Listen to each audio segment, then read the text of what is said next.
साथियों, सर्वप्रथम आप सभी को हिंदू नववर्ष की बहुत सारी शुभकामनाएं, साथ ही साथ नवरात्रि महापर्व की भी आपको बहुत शुभकामनाएं। आप सभी स्वस्थ रहें, मस्त रहें और आप पढ़ते रहें और अपनी मंजिल की ओर अग्रसर होते रहें, ऐसी प्रार्थना करता हूं मैं मां भवानी से। मित्रों, लगातार YouTube के सेशंस में हम बहुत छोटे छोटे पॉइंट्स को क्लियर कर रहे हैं। जल्दी ही हम इसको डिटेल में भी कवर करेंगे, लेकिन उसके पहले मैं बता देता हूं कि आज हमको क्या पढ़ना है। तो आज साथियों इंडियन ट्राइब्स के बारे में हम पढ़ेंगे। इंडियन ट्राइब्स को पढ़ेंगे, साथ ही साथ मध्य प्रदेश को हम विशेष फोकस्ड रखेंगे, यानी कि स्पेशली हम मध्य प्रदेश पर ज्यादा बात करेंगे। इसलिए क्योंकि परीक्षाओं में, मध्य प्रदेश की परीक्षाओं में विशेष तौर पर मध्य प्रदेश से फैक्ट्स ज्यादा पूछे जाते हैं। तो भारत को भी पढ़ेंगे और ज्यादा मध्य प्रदेश को पढ़ेंगे। जनजातीय परिदृश्य को बहुत अच्छे से समझने का प्रयास करेंगे और जनजातियों में जो प्रमुख व्यक्तित्व हैं, जिनकी चर्चा बार बार परीक्षाओं में हुई है, उनको जानना भी हमारे लिए बेहद जरूरी है। मध्य प्रदेश में कुल कितनी जनजातियां हैं और मध्य प्रदेश में सबसे ज्यादा कौन सी जनजाति पाई जाती है, भारत में कौन सी जनजाति सबसे ज्यादा पाई जाती है, संख्या के आधार पर किस जनजाति को पहला स्थान प्राप्त है, ये सब चर्चा करेंगे। तो वीडियो के अंत तक बने रहिएगा। प्रतियोगी परीक्षाओं की तैयारी के लिए बहुत अच्छा प्लेटफॉर्म है दोस्त, टॉपर्स अड्डा। अगर अभी तक आपने इस चैनल को सब्सक्राइब नहीं किया है तो कृपया एक बार आप सब्सक्राइब कर लीजिएगा और ज्यादा से ज्यादा शेयर करिएगा वीडियोस को और लाइक करना मत भूलिएगा अगर आपको पसंद आए तो चलिए बात करते हैं मध्य प्रदेश की जनजातियां और भारत की जनजातियों के बारे में। साथियों, सबसे पहले हम जनजातियों की परिभाषा पर बात करें तो जनजाति या आदिवासी ऐसे मानव समूह हैं जो राज्य के विकास के पहले अस्तित्व में थे या जो अब भी राज्य के बाहर हैं तथा जो विकास के सोपान में सबसे निचले पायदान पर हैं, जिनकी अपनी भाषा, अपनी संस्कृति, अपनी सभ्यता एवं खुद का उनका एक अपना संगठन होता है। निश्चित तौर पर एक विशेष इनकी जो विशेषता कहलाएगी वो ये है कि एक निश्चित भूभाग पर निवास करते हैं। जनजातियां निश्चित भूभाग पर ही निवास करती हैं ग्रुप बनाकर, राइट। अब समझते हैं कि मध्य प्रदेश की जो जनजाति है ये किस परिवार से संबंधित है, यानी कि किस परिवार का प्रतिनिधित्व करती है। तो यह प्रोटो ऑस्ट्रेलाइड परिवार का प्रतिनिधित्व करती है जनजाति जो मध्य प्रदेश में निवास करती हैं, राइट।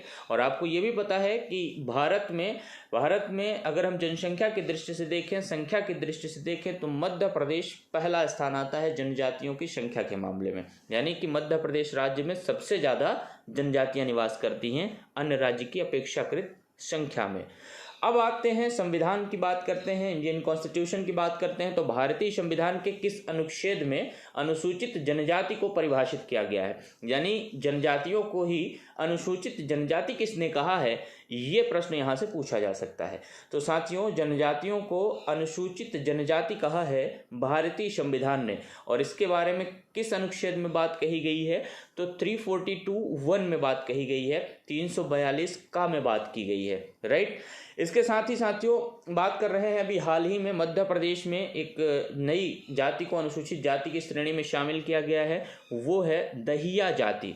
दहिया जाति को मध्य प्रदेश में अनुसूचित जनजाति की श्रेणी में शामिल कर लिया गया है। तो अब ये बताइए कि मध्य प्रदेश में कुल कितनी जनजातियां हैं। तो मध्य प्रदेश में कुल 47 यानी कि 47 जनजातियां निवास करती हैं। और आपको पहले ही बता चुका हूं और आप खुद भी जानते हैं कि मध्य प्रदेश राज्य सर्वाधिक जनजातीय संख्या वाला राज्य है भारत में, राइट। और विशेष रूप से अगर हम देखें कि सहारिया, बैगा व भारिया जो है ये विशेष पिछड़ी जनजातियां कहलाती हैं मध्य प्रदेश की। मित्र, जनजातियों को लगभग आप लोगों ने भी पढ़ा होगा, लेकिन कुछ प्रमुख व्यक्तित्व हैं जो परीक्षाओं में बार बार केंद्र बिंदु होते हैं ये, तो इनको भी जानना हमारे लिए आवश्यक है। जैसे कि हम भीमा नायक की बात कर रहे हैं, तो भीमा नायक का जन्म कब हुआ था, 1840 ईस्वी में हुआ था पश्चिमी निमाड़ के मोहाली गांव में, राइट। तो भीमा नायक को याद रखिएगा, पश्चिमी निमाड़ के मोहाली गांव से संबंधित हैं, 1840 ईस्वी में इनका जन्म हुआ था। इसके बाद आते हैं मित्र रानी दुर्गावती की हम बात करेंगे।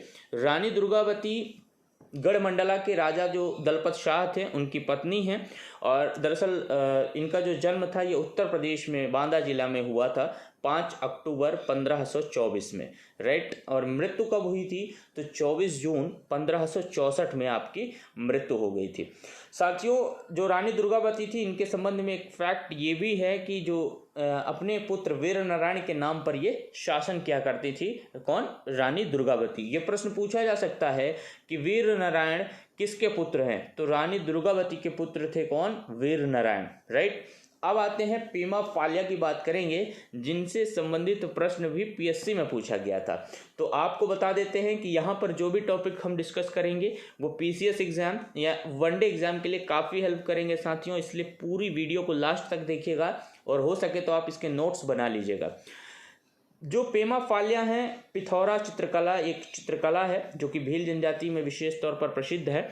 तो पिथौरा चित्रकला की जो प्रसिद्धि है वो पेमा फाल्या की वजह से, ऐसा माना जाता है, राइट। तो पेमा फाल्या जो हैं पिथौरा चित्रकला के प्रसिद्ध चित्रकार हैं और इनका जन्म कहाँ हुआ था? तो झाबुआ जिले में हुआ था। किस जनजाति परिवार में हुआ था? तो ये भील परिवार से संबंधित हैं और आपकी मृत्यु हो गई है वर्ष 2020 में अप्रैल में। साथियों, तुलसी सम्मान से सम्मानित हैं पेमा फाल्या, जिनको 2017 में तुलसी सम्मान दिया जा चुका है। ये भी आवश्यक रहेगा, इसको भी आप नोट डाउन कर लीजिएगा। इसके बाद आते हैं दोस्त, जो बहुत बार परीक्षा में पूछा है, वनडे एग्जाम में भी पूछा है कि मध्य प्रदेश की पहली महिला उप मुख्यमंत्री एवं मध्य प्रदेश विधानसभा की पहली महिला विपक्ष की नेता कौन है? तो निश्चित तौर पर आदिवासी नेता हैं जमुना देवी, और ये मध्य प्रदेश के सरदारपुर से संबंधित हैं जो कि धार जिले में आता है। इनका जन्म 19 नवंबर 1929 को हुआ था और ये कांग्रेस पार्टी से संबंधित हैं। मृत्यु 24 सितंबर 2010 को हो गई है।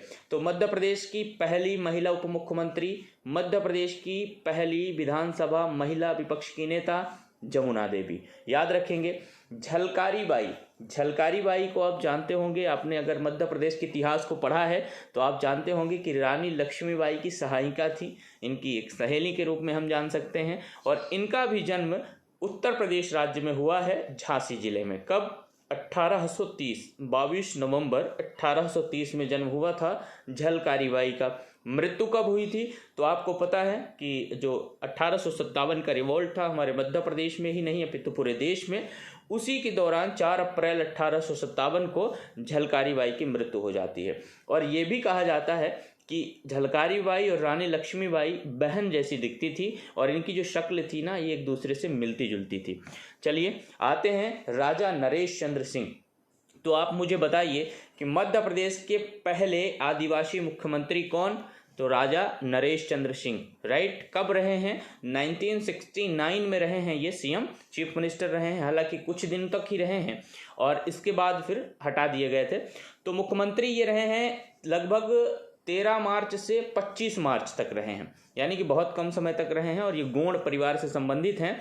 इनका जन्म दरअसल छत्तीसगढ़ राज्य में हुआ था साथियों, और जन्म हुआ था 21 नवंबर 1908 को।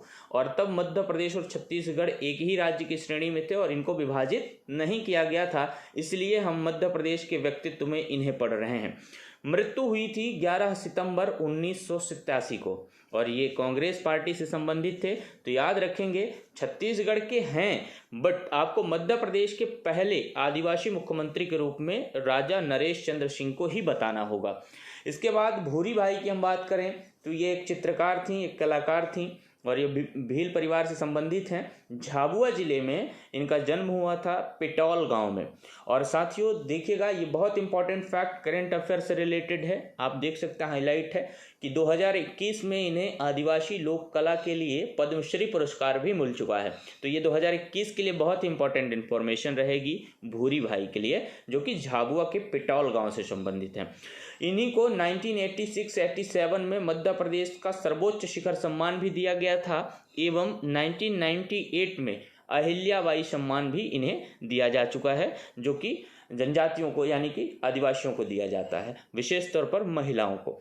चित्रकारी के लिए कागज और कैनवास दोनों का प्रयोग करने वाली यह पहली भील कलाकार हैं, ये भी आपके लिए आवश्यक है। लेकिन सबसे ज़्यादा महत्वपूर्ण पॉइंट जो है यहाँ पर वो ये है कि 2021 में इन्हें आदिवासी लोक कला के लिए पद्मश्री मिल चुका है। ठीक है, इसके बाद आगे बात करेंगे टांट्या भील या टांट्या मामा की बात करेंगे। तो आपको पता है कि इंडियन रॉबिन हुड किसे कहा जाता है, ये भी आपको पता है। 1857 का जो रिवॉल्ट था मित्र, जो हमारे 1857 की क्रांति थी, इनमें आदिवासियों का जो नेतृत्व करता था वो थे टांट्या मामा। यहाँ यहाँ आपको बता देता हूँ कि 1857 की क्रांति में जो भील जनजाति ने हिस्सा लिया था, भाग लिया था, उसके नेतृत्वकर्ता कौन थे? टाट्या भील थे। जन्म कहाँ हुआ था? तो पश्चिमी निमाड़ में 1842 में हुआ था, विरी गांव में, ठीक है। और 1888 में यानी 1888 में इन्हें फांसी दे दी गई थी। वही 1857 का जो रिवॉल्ट था उसी के परिणाम स्वरूप ब्रिटिश ने इन्हें फांसी दे दी थी। आदिवासियों का रॉबिन हुड और इंडियन रॉबिन हुड दोनों टाट्या भील को ही कहा जाता है, ये आपको ध्यान रखना होगा। रानी अवंतीबाई को आपने इतिहास में पढ़ा था, रामगढ़ की शासिका थी और विक्रमजीत सिंह जो कि वहाँ के शासक थे उनकी पत्नी थी। मनकेड़ी सिवनी में आपका जन्म हुआ था 16 अगस्त 1831 में, और मृत्यु कब हुई थी? तो 20 मार्च 1858 में इनकी मृत्यु हो गई थी। ये भी जनजातीय परिवार से संबंधित हैं। अवंतीबाई के कितने पुत्र थे? तो 2 पुत्र थे। कौन कौन? अमान सिंह और थेर सिंह। साथियों, इसके बाद हम बात कर रहे हैं जग्गड़ सिंह श्याम की। जग्गड़ सिंह श्याम को दरअसल हम लोग जंगल कलाम के नाम से जानते हैं।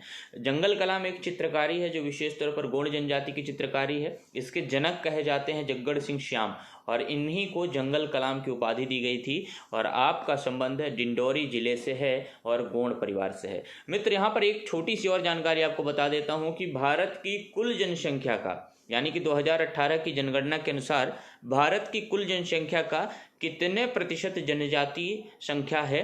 तो ये है 8.6%, यानी कि भारत की कुल जनसंख्या का 8.6% जनजातियां हैं, राइट। वहीं अगर हम मध्य प्रदेश की बात करेंगे तो मध्य प्रदेश की कुल जनसंख्या का कितने प्रतिशत मध्य प्रदेश में जनजातीय जनसंख्या है? तो 21.10, राइट। 21.10% जो है जनजाति मध्य प्रदेश में कुल जनसंख्या का 21.10% जनजातीय जनसंख्या है मध्य प्रदेश में। इसके बाद टाट्या भील के सम्मान में मध्य प्रदेश सरकार ने टाट्या भील राज्य स्तरीय सम्मान मध्य प्रदेश शासन के द्वारा शिक्षा और खेलकूद की गतिविधियों में योगदान के लिए आदिवासी युवाओं को दिया जाता है। ये भी आपको याद रखना होगा। पहला सम्मान किसे दिया गया था? तो राजा राम मौर्य को पहला सम्मान दिया गया था। कौन सा सम्मान? जननायक टाट्या भील राज्य स्तरीय सम्मान दिया गया था। और जो राजा राम मौर्य थे इनको वर्ष 2008 में ये सम्मान प्राप्त हुआ। किस जिले से संबंधित है राजा राम मौर्य? तो ये मध्य प्रदेश के देवास जिले से संबंधित हैं।